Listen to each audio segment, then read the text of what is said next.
সুপ্রিয় দর্শক, বাংলাদেশ টেলিভিশনের নিয়মিত আয়োজন নিপীড়নের স্মৃতি অনুষ্ঠানে আপনাদের সবাইকে স্বাগত জানাচ্ছি। আপনাদের সঙ্গে আছি আমি সাঈদ খান। মোহাম্মদ আব্দুল করিম সরকার বাংলাদেশ জাতীয়তাবাদী যুবদলের সাবেক প্রচার সম্পাদক। দীর্ঘ রাজনৈতিক ক্যারিয়ারে আওয়ামী দমন পীড়নের শিকার হয়েছেন বহুবার।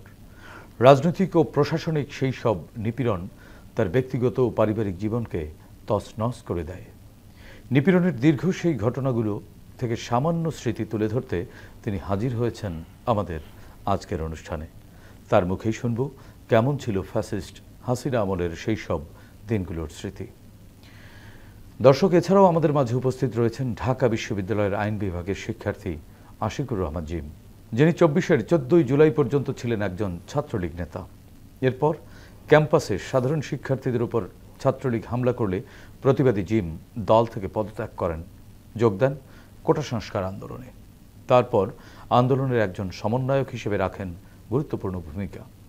তবে ছাত্রলীগ তাকে ছেড়ে দেয়নি, তার উপর নির্মম নির্যাতন চালিয়েছে।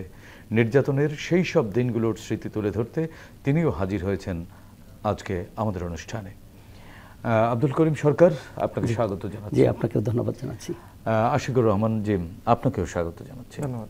প্রিয় দর্শক, মূল আলোচনায় যাওয়ার আগে আমরা আব্দুল করিম সরকার ও আশিকুর রহমান জিমের উপর নির্মিত দুটি ছোট্ট প্রতিবেদন দেখে নেব।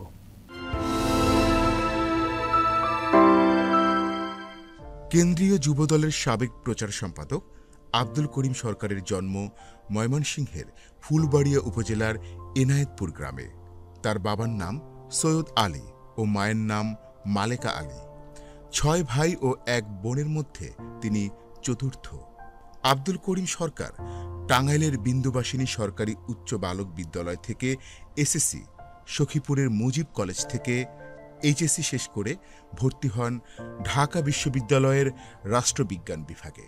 দীর্ঘ রাজনৈতিক ক্যারিয়ারে বিশ্ববিদ্যালয় ছাত্রদলের কমিটি ছাড়াও তিনি কেন্দ্রীয় ছাত্রদলের গুরুত্বপূর্ণ পদে দায়িত্ব পালন করেন। এরপর ছাত্রদল শেষে করিম সরকার দায়িত্ব পালন করেন কেন্দ্রীয় যুবদলের গুরুত্বপূর্ণ পদেও। দীর্ঘ রাজনৈতিক জীবনে বহুবার আওয়ামী নিপীড়ন নির্যাতনের মুখে পড়েছেন তিনি।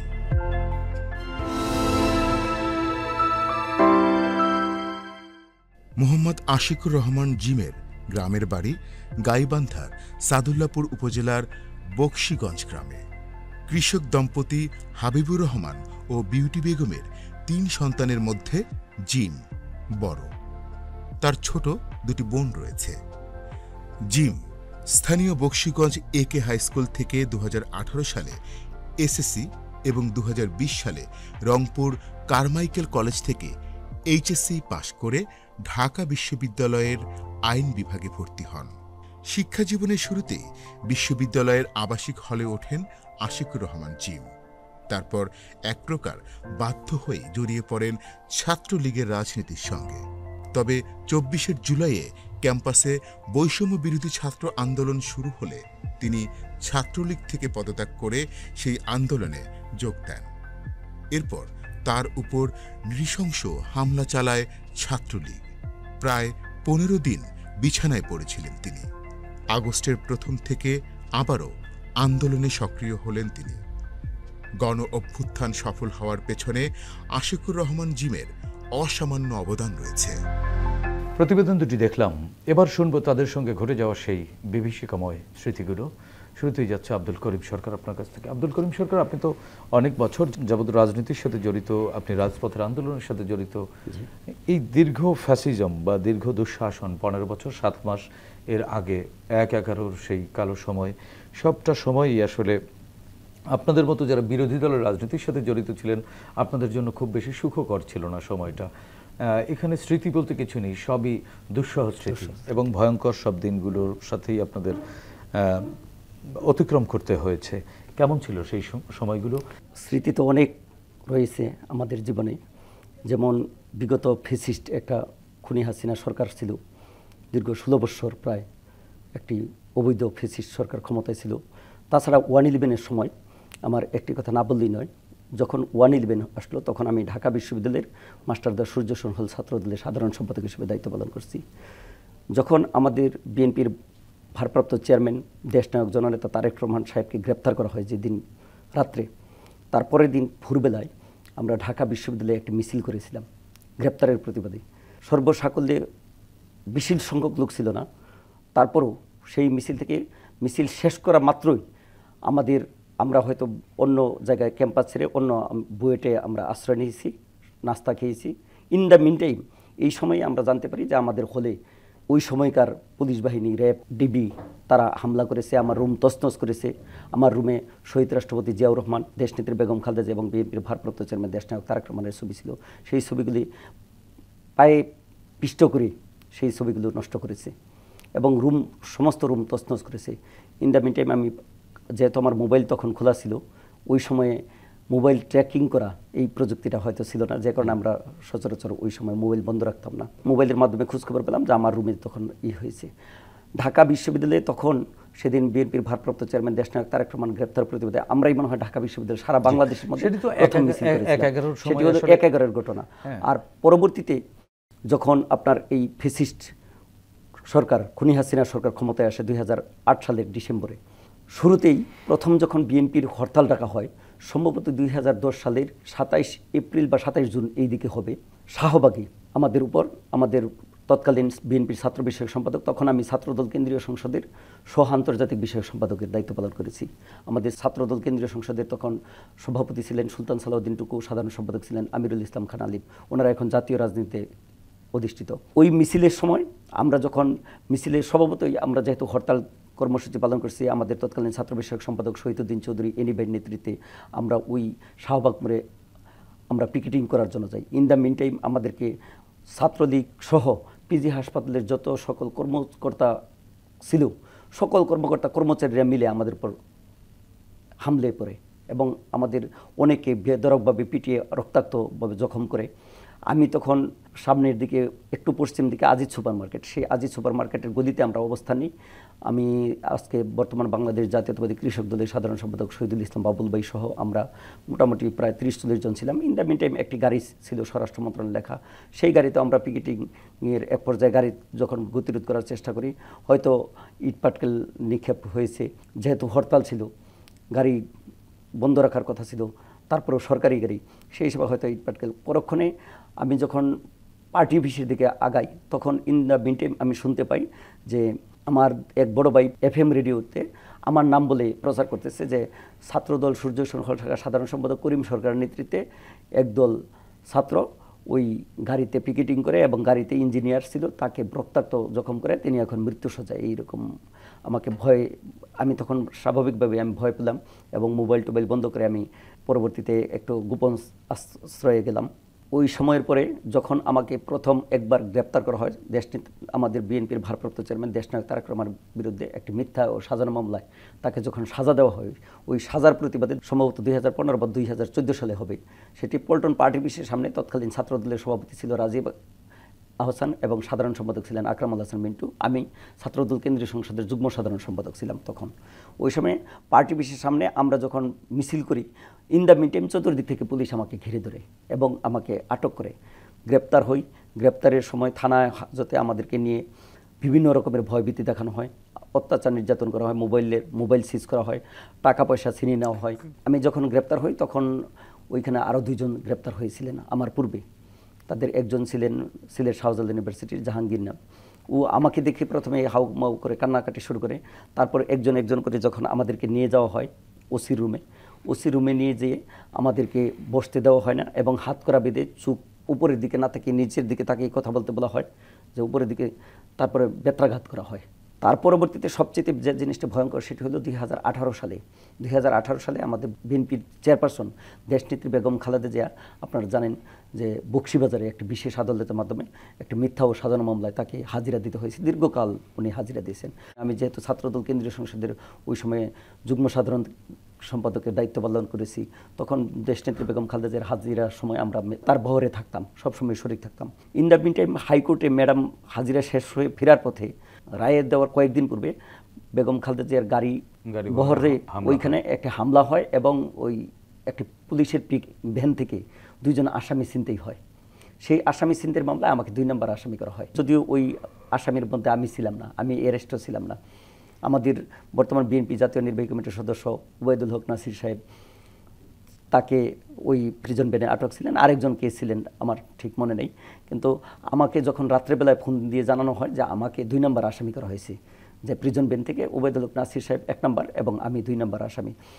সেই হিসাবে আমি রাত্রেই আমার ফোন, যেহেতু ওই সময় ট্রেকিংয়ের ব্যবস্থা ছিল, আমাকে খোঁজাখুঁজির ব্যবস্থা করা হচ্ছিল, আমি মোবাইল বন্ধ করে রাত্রের বেলায় আমি গা ঢাকা দিই। এবং আমার যেহেতু বাসা উত্তরাতে, সেই হিসাবে আমি আমার ফ্যামিলি থেকে বিচ্ছিন্ন হয়ে অন্য একটি জায়গায় আশ্রয় নেই। এরকম করে প্রায় 3 দিন 4 দিন পরে হঠাৎ করে দিনের বেলায় আমি অল্প সময়ের জন্য, হয়তো 5-10 মিনিটের জন্য, আমার পরিধেয় কাপড় চোপড় এক কাপড়ে ছিলাম, সেই কাপড় চোপড় চেঞ্জ করার জন্য একটু বাসায় ঢুকেছিলাম দুপুরবেলায়। সেই দুপুরবেলায় যখন বাসায় ঢুকি, মাত্র 10 মিনিটের মধ্যে মাইক্রোবাস ছিল, ডিবি পুলিশ এবং 5-7টা মোটরসাইকেলে, তারা অতর্কিতভাবে আমার রুমে আক্রমণ করে এবং আমাকে, আমার একটা বাচ্চা মেয়ে ছিল, কাজের মেয়ে, সেই কাজের মেয়ে যখন দরজা খুলেই এই করিম সরকার কোথায়, ওকে আমি সভাপতির ভিতরে থেকে বের হয়ে যে কে আসছে, এমনিতেই ভিতরে আতঙ্ক ছিল তখন। তারপরে আমাকে বলা হয় আমরা ডিবি থেকে আসছি, কোনো প্রকার কোনো কথা বলা যাবে না, এই বাধা ওকে। তারপর ওই সময় আমাকে হ্যান্ডকাপ পরে নেওয়া হয় এবং চোখে মুখে কাপড় বেঁধে নেওয়া হয়। তারপর ডিবি অফিস আমাকে গ্রেপ্তার করে যখন গাড়িতে ওঠানো হয়, গাড়ি দিয়ে উত্তরাতেই মনে হয় কয়েকটা রাউন্ড, কয়েক পাক আমাকে ঘুরিয়ে বারবার আমাকে জিজ্ঞেস করতেছিল তৎকালীন আমাদের সুলতান সালাউদ্দিন টুকুবাই, বর্তমান বিএনপির প্রচার সম্পাদক, মানে ছাত্রদলের প্রেসিডেন্ট ছিলেন, যুবদলের প্রেসিডেন্ট ছিলেন, যে টুকুবাইয়ের নির্দেশে নাকি এই আমাদেরকে এই প্রিজন ভ্যান থেকে আসামি ছিনতাই করা হয়েছে, টুকুবাই কোথায়, ওবায়দুল হক নাসির কোথায়, এই কথা বলে বারবার আমাকে পিছ থেকে আমাকে চোখ বেঁধে রেখেছে এবং হাত দুটো সামনের দিকে হ্যান্ডকাপ পরা হয় নাই, পিছের দিকে হ্যান্ডকাপ পরানো হয়েছে। হ্যান্ডকাপ পরিয়ে কয় যে তোর অবস্থা একেবারে খুব খারাপ হবে, তুই এদের নাম ঠিকানা, এদের কোন জায়গায় বাসা আছে, কোথায় বাসা, তারা কোথায় আড্ডা দেয় বা কোথায় বাসা, সেগুলি ঠিকমতো বলতে হবে, আর নয়তো তোর উপর অনেক অত্যাচার নির্যাতন হবে। যাই হোক, আমি কোনো প্রকারে আমি বললাম যে আমার সাথে তাদের যোগাযোগ বিচ্ছিন্ন, এখন যেহেতু আমি নিজেই ফোন বন্ধ রাখছি এবং তাদের সাথেও আমার পুরোপুরি যোগাযোগ বিচ্ছিন্ন, টুকু ভাইয়ের সাথেও যোগাযোগ বিচ্ছিন্ন এবং নাসির ভাইয়ের সাথেও যোগাযোগ বিচ্ছিন্ন। ইন দ্য মিন টাইম যখন আমাকে ডিবি হেফাজতে নেওয়া হয়, তখন আমার চোখ বাঁধা ছিল, কোন জায়গায় নিয়ে গেছে সেটাও জানি না। ডিবি হেফাজতে যখন আমাকে একটি রুমে বসতে দেওয়া হয়, তখন আমার চোখ খুলে দেওয়া হয় এবং হাতের হ্যান্ডকাপ খোলা হয়। হয়তো 5 থেকে 10 মিনিট হবে, এই ইন দ্য মিন টাইম আবার আমাকে পিছে হাত করা এবং চোখে কালো কাপড় বেঁধে একটি রুমে নেওয়া হয়। একটি রুমে নিয়ে মানে অতর্কিতভাবে মিনিমাম 15 থেকে 20 জনের মতো টিম ছিল, ওই টিমে আমাকে দাঁড়িয়ে রেখে এবং আমাকে জিজ্ঞাসাবাদ করা শুরু করে। এক পর্যায়ে আমার হাঁটুর নিচে পায়ে বেত্রাঘাত শুরু করে, যেগুলি আমার ফ্যামিলিতে কখনো বলা হয়নি বা আত্মীয় স্বজন কাউকে বলিনি। এবং বারবার একটি কথাই বলতেছিল যে তুই সুলতান সালাউদ্দিন টুকুর লোক, সুলতান সালাউদ্দিন টুকু কোথায়, টুকুর কথা বল, এবং ওবায়দুল হক নাসির কোথায়, এই কথা বলার। করিম সরকার, আপনার কাছ থেকে আবার শুনবো। আমাদের সাথে জিম আছেন, যিনি 24 গণ অভ্যুত্থানে তিনি প্রথম ছাত্রলীগ থেকে পদত্যাগ করেছেন এবং এই আন্দোলনে শরিক হয়েছেন, তার কাছ থেকে শুনে আসি। আশিকুর রহমান জিম, ছাত্রলীগ করতেন, ভালোবেসেই করতেন, তো ছাড়লেন কেন, না ছাত্রলীগ করতে বাধ্য ছিলেন? আচ্ছা, এবং এই আন্দোলনে আসলেন কিভাবে? আমরা জানি 2018 সালে যখন কোটা সংস্কার আন্দোলন হয়, ওই সময় একটা যৌক্তিক একটা আন্দোলন হয়েছিল যে কোটার ভিত্তিতে নয়, মেধার ভিত্তিতে সবসময় নিয়োগ হবে। তো ওইটাকে যখন 2024-এ এসে যখন আবার পুনরায় কোটা পদ্ধতিতে চলে যাচ্ছিল, তখন আমার কাছে মনে হয়েছে যে হচ্ছে ঢাকা বিশ্ববিদ্যালয়ে যারা পড়াশোনা করে, যারা মেধাবী শিক্ষার্থী আছে, তারা তো মেধার ভিত্তিতে মূল্যায়ন হওয়া উচিত ছিল তাদের। তো এটা না করে যখন আবারও আমরা ওই 56% কোটায় চলে যাচ্ছি, তখন আমরা তো আসলে মেধার যে মূল্যায়নটা সেটা আসলে পাবো না, সেটা তো সম্ভব না, অনেক চাপ এটা চলে আসলো। তারপর যখন আমাদের হল থেকে যখন আমাদের আন্দোলন হচ্ছিল, 1 তারিখে যখন 1 জুলাই আন্দোলন হয়েছে, 5 জুলাই আন্দোলন হয়েছে, 6 জুলাই আন্দোলন হয়েছে, তখন কি আপনি আন্দোলনের সাথে? তখন আমি আন্দোলনের সাথে ছিলাম। আমার পোস্ট আছে, আমি পোস্ট দিছি যে এই যে কোটা সংস্কার আন্দোলন, এই আন্দোলন ছাত্রলীগে লিড দেওয়া উচিত, ছাত্রলীগের সামনে থেকে নেতৃত্ব দেওয়া উচিত ছিল। স্ট্যাটাস দিয়েছিলেন? আমি স্ট্যাটাস দিছি ওই সময়ে। তখন আমাকে ছাত্রলীগ আমার কেউ কিছু বলেন, কারণ আমরা জানি আমি স্বাধীন চেতা, সবসময় যাই হোক না কেন আমি এইভাবে কথা বলি। তো আমাকে কিছু বলে নাই। যখন আমরা হল থেকে ইন্ডিভিজুয়ালি যাইতাম, আন্দোলনে ইন্ডিভিজুয়ালি যাইতাম, সবাই সাংগঠনিকভাবে যাইতাম না, হলে একটা টিম করে বা একটা মিছিল নিয়ে বের, ওইরকম হইতো না। 13 তারিখ এবং 14 তারিখের দিকে আমরা হল থেকে কি হয়, আমরা টাকা পয়সা ওঠানোর পর ব্যানার করি, বৈষম্য বিরোধী ছাত্র আন্দোলন, মাস্টারদা সূর্য সেন হল, ব্যানার করে আমরা মিছিল নিয়ে তারপর যেতাম। 14 তারিখ যখন আমরা মিছিল নিয়ে বের হই, ওই সময় হল গেটে ছাত্রলীগের যারা ক্যান্ডিডেট ছিল তারা হল গেটে তালা দেয়, এবং ছাত্রলীগের যারা ক্যান্ডিডেট ছিল তার মধ্যে সবাই যখন আমি সামনে ছিলাম, আমরা স্লোগান দিয়ে বের হচ্ছিলাম, আমাদের হল গেটে যাওয়ার সময় করিডোরে আমাদের আটকায় দেয়, আমাদেরকে বের হতে দেয় না। এবং আমারে হচ্ছে এক ক্যান্ডিডেট আমার মারতে ধরে। তো অভিনামে আমাদের গ্রুপের ক্যান্ডিডেট ছিল, সামাও মারতে ধরছে, হাঁটতে বের সরাই দিচ্ছে, মানে চর মারতে ধরছে কিন্তু লাগে নাই, আমার সরাই দিচ্ছে আর কি, মারতে পারেনি। এটা হয়েছে। তারপর যখন দেখলাম যে হচ্ছে হল গেটে তালা দিছে, রাতের দিকে দেখলাম আবার হচ্ছে মানে রাজাকার বলতেছে যে হচ্ছে যারা এখানে আসলে মুক্তিযুদ্ধের পক্ষের কেউ নাই, সবাই হচ্ছে রাজাকারের সন্তান নাতিপুতি, ঠিক আছে, এরকম। তো আমার কাছে মনে হয়েছে যে আসলে আমরা একটা যৌক্তিক একটা আন্দোলন হচ্ছে, সেই আন্দোলনে আসলে যাদের লিড দেওয়ার কথা ছিল, যাদের আসলে সামনে থাকার কথা ছিল, তারা আসলে এইভাবে বলতেছে। তো আমার কাছে মনে হয়েছে যে এই সংগঠনের সাথে আসলে থাকার পসিবল। তো তখন 14 তারিখ আমি ছাত্রলীগ থেকে পদত্যাগ ঘোষণা করে ফেসবুকে একটা স্ট্যাটাস দিই। তো এই স্ট্যাটাসের পর মোটামুটি প্রায় এটা 14,000-এর মতো শেয়ার হয়, পুরো ক্যাম্পাস জানে, মোটামুটি সারা দেশে মোটামুটি বেশ সবগুলো মিডিয়াতে গেছে, নিউজ গেছে। কারণ 2018 সালে যখন কোটা সংস্কার আন্দোলন হয়, ওই সময় ছাত্রলীগ থেকে পদত্যাগ করার মতো সাহস আসলে কেউ দেখাইতে পারেনি। ওইটা মোটামুটি ক্যাম্পাসে ব্যাপক মানে সারা ফেলে আর কি। তো সারা ফেলার পর যা হয় সেটা হচ্ছে 15 তারিখে আমাদের কর্মসূচি ছিল। 15 তারিখে হচ্ছে আমরা বের হই কর্মসূচিতে, হল থেকে ইন্ডিভিজুয়ালি বের হয়েছি 15 তারিখের মিছিল। এর মধ্যে আপনি সমন্বয়ক হয়ে যান একজন? না, এই সমন্বয়কের লিস্ট হচ্ছে আরো পরে আসে। 15 তারিখ যখন আমরা আন্দোলনে বের হই, ওই দিনে হল গেটে তালা দেওয়া ছিল। তো আমরা কি করছি, হলের হচ্ছে আমাদের লন্ড্রি যে রুমটা ছিল, লন্ড্রির পিছন দিয়ে আমাদের হচ্ছে মানে এর উপর দিয়ে লাভ দিয়ে বের হওয়া যেত আর কি। তো তালা দেওয়া ছিল, আমরা আসলে হল গেটে তালা দেওয়া ছিল, আমরা ওই পাশে বের হয়ে যাই। বের হয়ে আমাদের হচ্ছে রাজুতে আমাদের প্রোগ্রাম ছিল, আমরা রাজুতে চলে যাই। তো তারপরে আমরা হল প্রায় হচ্ছে যখন আমাদের সহযোদ্ধা যারা ছিল তাদেরকে যখন 71 হলে আটকানো হয়েছিল, বের হইতে দেওয়া হচ্ছিল, তখন আমরা হল গেট এদিকে চলে আসি।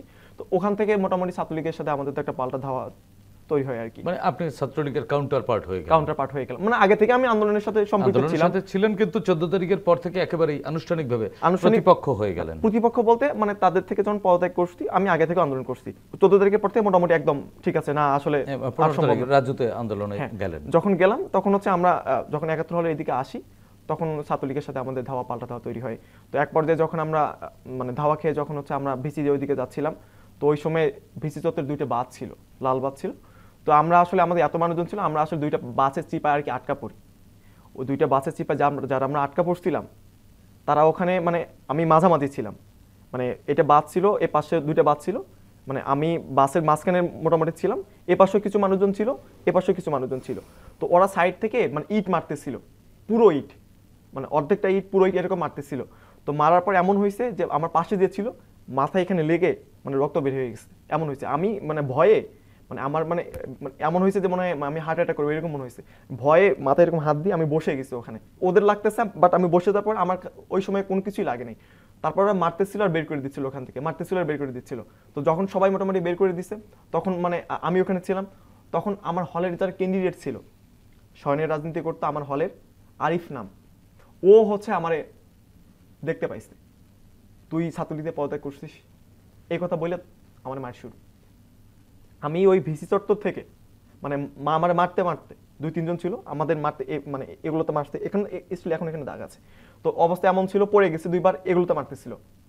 তো মার খাইতে খাইতে আমি ব্রিটিশ কাউন্সিলের সামনে গেছি, আমার পিছিয়ে ওরা আসতেছে। কারণ ব্রিটিশ কাউন্সিলের সামনে গিয়ে যখন আমার কাছে মনে হয়েছে যে এখানে সিসি ক্যামেরা আছে, হয়তো ওরা এখানে মারবে না। সিসি ক্যামেরা ছিল ব্রিটিশ কাউন্সিলের সামনে, তো সবসময় সিসি ক্যামেরা থাকে। তো আমি ওখানে গিয়ে বসছি, মানে আমি হাঁটতে পারতেছিলাম না, মানে এগুলো অবস্থা খুবই খারাপ হয়েছে। ওদের হাতে রড ছিল, পাইপ ছিল, কাঠ ছিল, এগুলো মারতেছিল সমানে। তো আমি যখন ব্রিটিশ কাউন্সিলের সামনে গিয়ে বসি, ওখানে গিয়ে আবার ওরা মার শুরু করে। ওখান থেকে মার খাইতে খাইতে আমার অবস্থা এমন হয়েছে আমি হাঁটতে পারতেছি না, মানে আমি আস্তে আস্তে যাচ্ছি, ওরা মারতেছে সমানে পিছন থেকে, মানে আমি হাঁটতেছি, সামনে হাঁটতেছি, পিছন দিয়ে ওরা মারতেছে, এই যে এগুলোতে মারতেছে, নিচে মারছে সব। তারপর যখন আমি উদয়ন স্কুলের সামনে যাই, এপাশে তো আমাদের সলিমুল্লাহ হল ছিল, তো উদয়নের ওখানে গিয়ে আমি মানে কষ্ট করে মানে এই যে দেয়ালটা ছিল, এই দেয়ালটা টপকে আমি ওই পাশে পড়ে যাই। ওই সময় আমার সাথে ছিল হাবিবুর, আমার বন্ধু, এফআর হলের বন্ধু ছিল, ও আমার সাথে ছিল। ও আমারে নিয়ে আমাদের হচ্ছে ওই সলিমুল্লাহ হলের ভিতরে যায়। ভিতরে গিয়ে আমি এক ভাইরে ফোন দিই, রাজু আহমেদ নাম, আমার হচ্ছে আমি ফাউন্ডেশনের আমাদের এক বড় ভাইকে ফোন দিই, ভাই আমার অবস্থা খুবই খারাপ, একটু নিচে আসেন। তো নিচে ভাই আসার পর আমার হচ্ছে পানি টানিতে পানি খাই, অবস্থা এমন খারাপ ছিল, আমার বলতেছে জিম তোমার তো এখানে থাকা পসিবল না, তুমি মেডিকেলে চলো। তো রাজু ভাই এবং হচ্ছে আমার বন্ধু হাবিবুরের সহযোগিতা আমি ঢাকা মেডিকেলে যাই। ওই সময় ঢাকা মেডিকেলে যাওয়ার পর গিয়ে দেখি যে ওখানেও অবস্থা খুবই খারাপ, অনেক আহত চলে আসছে অলরেডি। যখন ওখানে আমি চিকিৎসা নিতে শুরু করি, তখন হঠাৎ করে হচ্ছে বলতেছিল যে ছাত্রলীগ ঢাকা মেডিকেলে গিয়ে চলে আসতে। তখন তার আগে আমরা বের হয়ে চলে যাই। যখন ছাত্রলীগ গেটে চলে আসতে আমরা শুনতে পাই যে ছাত্রলীগ চলে আসতে, তখন ওরা আমরা ধরে মেডিকেলের যে নতুন বিল্ডিং ছিল সেই নতুন বিল্ডিংয়ের 7 তলায় নিয়ে যায়। আমি 7 তলায় চলে যাই এবং পরে শুনতেছি যে আমি যখন 7 তলায় চলে গেছি পরে শুনি যে এখানে ঢাকা মেডিকেলের আক্রমণ করতে। মানে আপনি আর ওদের আমি হামলার মুখে ওদের হামলার মুখে আর পড়িনি। আমি ওখানে আমার বন্ধু দুজন ধরে নিয়ে আমার নতুন বিল্ডিং এর 7 তলায় নিয়ে গেছে। ওখানে চিকিৎসা নিয়ে অনেকক্ষণ ছিলাম ওখানে। এরপরে ফিরে এসে আবার আন্দোলনে যোগ দিলেন। এরপরে ওখান থেকে আমি ফিরে আসতে পারিনি আর। এরপরে ওখান থেকে আমি আতে যাই। আমার বন্ধুরা বলতেছিল এখানে থাকা সেফ না। আমার বন্ধুর সহযোগিতায় আমি নারিন্দে চলে যাই, জগন্নাথ ইউনিভার্সিটির পাশে। আমার বন্ধুর বাসা ছিল ওখানে। ওখানে থাকি প্রায় 15 দিন, কারণ 15 দিন আমি বেড থেকে উঠতে পারতাম না। মানে 15 তারিখের পরে আন্দোলনে নামা আপনার জন্য অনেক আমার জন্য কঠিন। একদম মানে কঠিন হয়ে গেছে, কারণ অবস্থা হ্যাঁ এগুলো অবস্থা এত খারাপ, চিকিৎসা নিতে পারিনি ভালোভাবে, মেডিকেলে থাকতে পারতেছি না, ওষুধ ভালোভাবে আমি দেখাইতে এরপরে পারিনি। আবার আন্দোলনে যোগ দিলেন কি 30 তারিখের পরে? এরপরে যখন 29 তারিখ এমন হয়েছে, মানে এরপর এমন হয়েছে মাঝখানে যখন 24-25 তারিখ আমরা হচ্ছে নারিন্দার ওইদিকে জগন্নাথ ইউনিভার্সিটির পাশে যে আন্দোলনগুলো হয় আমরা জাস্ট কমিউনিকেশন করতাম। মানে আমাদের সেন্ট্রাল সমন্বয় তখন সমন্বয় মানে এটা ছিল আর কি, আমাদের মধ্যে সম্পর্ক ছিল আর কি, যে এরা কি কাজ করে। আমরা আব্দুল কাদেরের সাথে সম্পর্ক ছিল, যখন কি হচ্ছে না হচ্ছে অল টাইম মানে কানেক্টেড থাকতাম আমরা। এই কাজটা করছি, বাইরে টুকটা বের হয়েছি, দেখছি পরিস্থিতি কি, কিন্তু আন্দোলনে ওইভাবে আসতে পারিনি সামনে। 29 তারিখের পরে আবার 29 তারিখ পর থেকে আবার আমি আন্দোলনে চলে আসছি, র্যাডিক্যাল আন্দোলন যেটি। তো 29 তারিখের পরে আমার হচ্ছে ঢাকায় ছিলাম, ঢাকা থেকে এখানে আন্দোলন করছি। তখন আমাদেরকে মোটামুটি নির্দেশনা দেওয়া ছিল যে প্রতিটা জেলা পর্যায়ে আমাদেরকে আন্দোলন জোরদার করতে হবে। বৈষম্য বিরোধী বা ফ্যাসিবাদ বিরোধী সব রাজনৈতিক দলগুলোর সাথেও আপনাদের মোটামুটি যোগাযোগ হয়ে গেছে, বিশেষ করে ছাত্র দল, ছাত্র শিবির বা আদার্স যে সংগঠনগুলো আছে বা বিএনপির সাথেও আপনাদের এক ধরনের যোগাযোগ হয়েছে। এটা হয়েছে আর কি। তো আমি ওই সময় 29 তারিখ যখন এরকম নির্দেশনা ছিল যে মানে মোটামুটি সবগুলো জেলা পর্যায়ে এবং সারা দেশে আন্দোলন ছড়ায় দেওয়ার, তো আমরা তখন হচ্ছে এত চলে আসি। আমি আমার জেলায় চলে যাই, আমার জেলায় গাইবান্ধা। তো যাওয়ার পর প্রথম 2 দিন শুধু হচ্ছে পরিকল্পনা করি কিভাবে নামা যায়। তো আমি মানে যেহেতু মানে সমন্বয়ক ছিলাম, তখন সমন্বয় লিস্টে আমাদের নাম চলে আসছে। তো আমরা তখন 1 তারিখে সমন্বয়ক লিস্ট দিছে। আমরা 2-3 তারিখ মানে 29-30 মানে প্ল্যান করতেছিলাম, 1 তারিখের দিকে আমাদের সমন্বয়ক নতুন লিস্ট হয়েছে আর কি। তো তখন আমার নাম চলে আসছে। তো তখন ওরা সবাই জানে যে আমি সমন্বয়ক, মোটামুটি সব মানতো আর কি। আমরা একটু আব্দুল করিম সরকার ওনার কাছ থেকে আরেকটু শুনে আসি। জিম করিম সরকার, এইভাবে করে তো মানে এতগুলো বছর আন্দোলন সংগ্রামের মধ্য দিয়ে কখনো জেল, কখনো পালিয়ে থাকা, কখনো গা ঢাকা দেয়া, নানানভাবে আসলে কাটাতে হয়েছে। এই যে দেখেন টোটাল জীবনের সোনালী সময়টা তো আসলে শেষ হয়ে গেল। ঢাকা বিশ্ববিদ্যালয়ের মতো জায়গায় পড়াশোনা করে জীবনে যেটি হবার কথা ছিল বা যে স্বপ্ন ছিল, হয়তো সবটুকু স্বপ্ন পূরণ আপনার হয়নি। এক ধরনের তো ব্যথা, এক ধরনের কষ্ট তো মনের মধ্যে লালন করেই চলছেন। যাদের কারণে আপনার সোনালী স্বপ্ন, সোনালী জীবনটা শেষ হয়ে গেল, তাদের তো এটার এক ধরনের জবাবদিহিতে থাকা উচিত। বেগম খালেদা জিয়াকে যখন মিথ্যা ও সাজার মামলায় 8 তারিখে 8 ফেব্রুয়ারিতে রায় দেওয়া হয়, আমাকে ঠিক তার 4 দিন পূর্বে ডিবি পুলিশ 2018 সালে আমাকে গ্রেপ্তার করে। ওই সময় আমার উপর ডিবিতে পর্যাপ্তভাবে নির্যাতন করা হয়েছে, আমাকে লাঠি নির্যাতন করা হয়েছে। এবং আমার সামনে আমি যখন ডিবির গারদে ছিলাম ওই সময় দেখছি শিবিরের এক ছেলেকে গ্রেপ্তার করেছে এবং শিবিরের ওই ছেলেকে আমাদের সামনে সুস্থ অবস্থা নিয়ে গেল। পরে যখন 2 ঘন্টা পরে ফিরলো, 1-1.5 ঘন্টা পরে মনে হয় ফিরলো, তাকে 2 জন কাঁধে ভর দিয়ে আনা হলো। তার ওই সময় রাত্রেবেলায় আমাকেও নিয়ে যাওয়া হয়, ডাক দিয়ে নিয়ে যাওয়ার পরে আমাকে ইলেকট্রিক শক দেওয়া হয় এবং জিজ্ঞাসাবাদ করা হয় যে আমরা ওই দিন কে কে ছিল। মোবাইলে জিজ্ঞাসা করে যে অমুকের সাথে যোগাযোগ আছে কিনা, যেহেতু আমার ফোনটাও তাদের কাছে ছিল। 2023 সালে যখন 28 অক্টোবর আমাদের বিএনপির সমাবেশ ডাকা হলো, যে 7 জানুয়ারি নির্বাচনের পূর্বে 28 অক্টোবর থেকে আমাদের লাগাতার কর্মসূচি, সেই কর্মসূচি চলাকালে আমি যখন দৈনিক বাংলার মোড়ে মিছিল থেকে গ্রেপ্তার হয়েছিলাম সর্বশেষ 26 নভেম্বর, মিছিল শেষ, ইন দ্য মিন টাইম আমাকে চতুর্দিক থেকে বলি শেষে আমাকে গ্রেপ্তার করা হয়। আমার সাথে আরেকজন ছিলেন নাসিরউদ্দিন শাওন, আমাদের 2 জনকে গ্রেপ্তার করা হয়। সেই সময়ও প্রায় 2.5 মাস জেল খেটেছি। এবং থানায় যখন আমাদেরকে নিয়ে যাওয়া হয় তখনও এই পল্টন থানা পুলিশ আমাদের সাথে খুব রূঢ় আচরণ করে, আমাদেরকে ঠিকমতো থাকতে দেওয়া হতো না, রাত্রে ঘুমোতে দেওয়া হতো না, এমন বিছনা দেওয়া হয়েছে যেখানে মানে রাত্রেবেলা নির্ঘুম কাটাতে হয়েছে। খুনি শেখ হাসিনা থেকে শুরু করে সকল অন্যায়ের আমি বিচার চাই। আশিকুর রহমান জিম, এরপরে আন্দোলন চালিয়ে যখন চূড়ান্ত পরিণতির দিকে, এর মধ্যে কি গাইবান্ধায় আপনার উপরে বা আপনার সহকর্মীদেরকে উপরে হামলা করা হয়েছিল? তো 3 তারিখ 4 তারিখ আমরা 2 দিন হচ্ছে ওখানে হচ্ছে মোটামুটি ওইটা রাস্তা বন্ধ করে দিই আর কি। 3 তারিখ 4 তারিখ বন্ধ ছিল, আমরা ওখানে আছে বিক্ষোভ মিছিল করি এবং ওখানে অনেক মানুষজন ছিল আর কি। ওখানে ছাত্রদল ছিল, বিএনপি ছিল, শিবির ছিল, মানে আমার নেতৃত্বে মানে সবাই নামছে, মানে আমাদের সামনে রেখে সবাই ছিল, ঐক্যবদ্ধ ছিল, সবাই ছিল। 4 তারিখে এমন হয় আমাদেরকে যখন আমরা করি, 4 তারিখে এমন হয়েছে পুলিশ ওখানে ছিল, মানে উত্তেজিত মানে যারা ছিল পুলিশ আমাদের উপর হাত ওঠায়নি, কিন্তু আমরা যারা ছিলাম সারা দেশের পরিস্থিতি যেমন ছিল যে পুলিশ সারা দেশেই গুলি চালাচ্ছে, মারতেছে, তো আমাদের ছেলেমেয়েরা যারা ছিল তারা পুলিশকে ধাওয়া দিয়ে এমন পরিস্থিতি হয়েছে ওরা কোথায় পালায় গেছে কোনো খবর নেই। যখন এটা করতে মানে আমরা আসলে কন্ট্রোল করতে পারিনি, আমাদের বলাই ছিল যে আমরা পুলিশের ওপর কোনো আক্রমণ করবো না, যদি তারা আমাদের উপর আক্রমণ করে দেন আমরা সেটা মোকাবেলা করবো, তারপর আমরা তাদেরকে আটকাইতে পারিনি। তারা মানে ধাওয়া দিছে কিন্তু কারোর ওপর কোনো হাত ওঠায়নি। এই কারণে কি হয়েছে, আমার ওপর মানে আমরা 1 নম্বর করে আমাদের প্রায় 25 জনের বিরুদ্ধে মামলা দিছিল আমাদের এলাকায়, তো আমি গ্রেপ্তার করতে পারিনি। তো 4 তারিখে যখন এরকম তখন আমাদের সমন্বয়কদের সাথে মোটামুটি কথা হচ্ছিল, তো ওই সময় দেখি যে হচ্ছে মানে পরশুনে কালি লং মার্চ টু ঢাকা। তো আমি কি করি, ওই দিনই মানে আমার বাড়ি থেকে যেহেতু মামলা হয়েছে আমি হচ্ছে আমার নানা বাড়ি গাইবান্ধা সদরে চলে যাই ওখান থেকে। তো ওখানে যাওয়ার পর ওই দিনই হচ্ছে আমি মানে যেহেতু লং মার্চ ঘোষণা করতে আমি ঢাকার উদ্দেশ্যে রওনা দিই।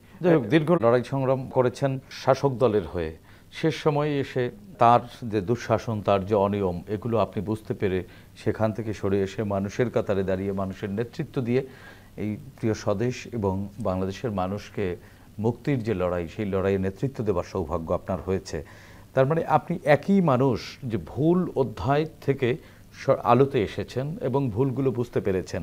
এই যে রিয়েলাইজেশন আপনার, এই রিয়েলাইজেশন হয়তো আপনি অল্প নির্যাতিত হয়েছেন অল্প সময় ধরে, করিম সরকারদের মতো জীবনের সোনালী অধ্যায় হয়তো আপনার ফিকে হয়ে যায়নি, আপনার হয়তো সম্ভাবনাটা রয়ে গেছে, করিম সরকারদের আর কোনো সম্ভাবনা নেই। অজস্র মানুষ আজও ফেরেনি, অনেক মা এখনও তার সন্তানের ফিরবার অপেক্ষায়, অনেক সন্তান তার বাবার অপেক্ষায় দুয়ারে দাঁড়িয়ে আছে। এই কাজগুলো যারা করেছে, আপনি একজন আন্দোলনকারী হিসেবে পরিবর্তিত বাংলাদেশ যে দেখতে চান, সেই হিসেবে আপনি তো তাদের এক ধরনের বিচার প্রত্যাশা করেনি। না, কেমন বিচার হওয়া উচিত? যারা এই বিগত 15-16 বছর ধরে নির্যাতনের সাথে জড়িত ছিল এবং গুমের সাথে জড়িত ছিল, খুনের সাথে জড়িত ছিল, এবং আমরা জুলাই গণ অভ্যুত্থানে যেটা দেখেছি প্রায় আমাদের 1600-1700 মানুষজন মারা গেছে, এখানে প্রায় 30,000-এর মতো বেশি আহত হয়েছে, এই মানুষগুলো তো বিচার হতেই হবে।